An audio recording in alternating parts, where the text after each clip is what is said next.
Hey up everybody, welcome back to the Audi Cycling YouTube channel, where today I am going to be revealing who is on my Velogames Spain team. Of course, this does always come with the caveat of I might still make some last minute changes, as we are all prone to do, especially since I am between a couple of sort of team variations, but I'll let you know those as I go through. But rider number one is Primoz Roglic. He has been kind of in and out of this team, mainly because I've been kind of dabbling with whether to have Jonas in or not. Roglic, I think, is a really good pick. I haven't actually picked him at all this year, I don't think. I haven't had him for a Tirreno or a Catalunya, I think. I might have had him on for Catalunya, but I think that Roglic is just a really good one. He's going to get a good kind of TTT off the bat. He's a decent time trialist himself, and he always goes very well in Spain. So hopefully he stays upright this time, and we get a good Primoz Roglic, hopefully finishing on the podium alongside my second rider, Remco Evenepoel.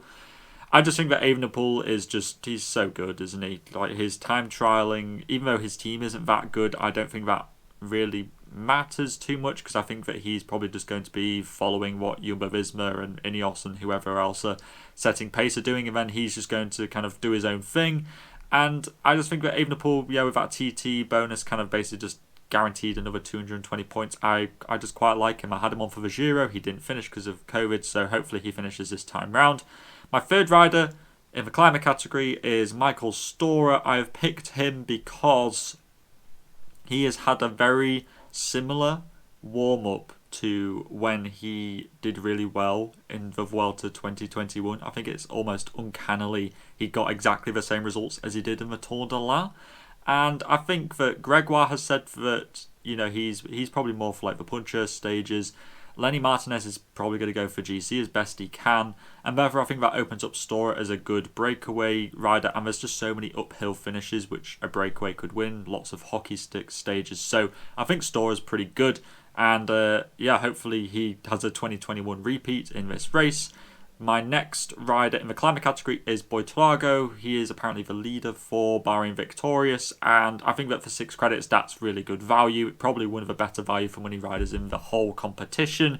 Yes, he has had very bad Grand Tours in the past. I think I had him on last year where he got something like 40 points, but I do feel that at 6 credits he's just too difficult to pass up. There is the risk where he might score very few points, but I think that's the case for any rider, and really you just kind of have to go with the odds and say that Targo is sort of a good pick. So he seemed like he's been one of the few that's been in here the whole time. Dinozi is going to be my sprinter. I think that for 8 credits he's probably the safest sprinter going. I don't like any of the ones in the 6 credit bracket, and those who are 10 credits or 12 credits I just think are too expensive for what they're worth. I think that Dinozi hits the kind of Goldilocks zone down the middle, so that's kind of why I've chosen Dinozi. My first unclassified rider is Laurens de Plus. Now, there has been, people in the comments have had some good discussion about whether we think that de Plus is going to have freedom or not. Apparently, on Geraint Thomas's podcast, he said that the teammates in Ineos Grenadiers won't just be tied to G the whole time. So I'm looking forward to seeing what de Plus could do in a breakaway. We saw how strong he was in the Giro. He was always pulling so strong for G, for his GC ambitions, so hopefully de Plus gets let off, and I think he could finish top 15 in GC probably. So 6 credits, I think that's a pretty safe bet. And then my 7th rider is Javier Romo. I am still between Romo and Osborne and Govakar.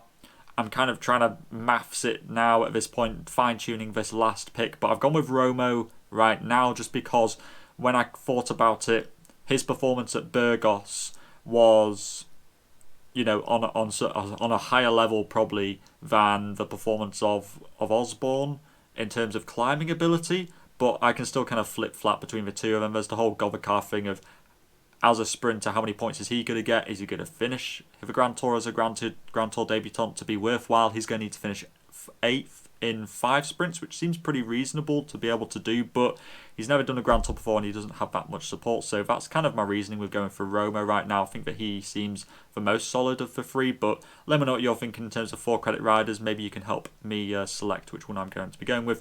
My 8th rider is Christian Rodriguez of Arkea Samsic, because he has had a really good season so far. I look back to a lot of like the Mercantour one-day race and I think he might have done the Mont Ventoux Challenge. He is a really good climber, and although he might not win a stage, I think that Arkea have said that he's going straight for stages and GC is a secondary ambition of his. And I think that's just a perfect way round for a climbing stage hunter to be going for. And considering that there are stages which, you know, in the first week that a rider like him could be going for, I'm really hoping that he gets up there early on, maybe gets in the red jersey or something and gets some GC points quite early on. And then my final rider, maybe you can guess who it is. It's another GC rider, and that is Juan Ayuso. So I've got Roglic, Evenepoel and Ayuso, the three kind of prong approach to the race. Although I don't have Vingegaard, I feel like these guys, as long as they finish, definitely give me probably 2 riders on the podium and then 1 inside the top 5. Ayuso, I just think that he's probably going to be the leader for UAE.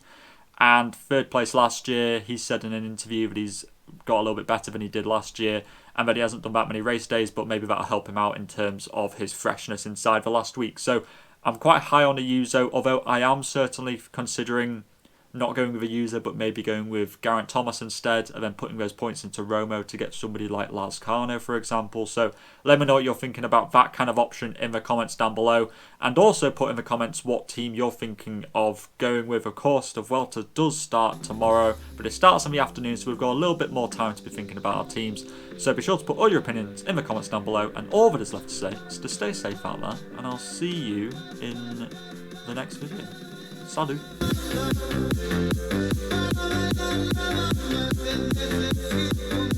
Thank you.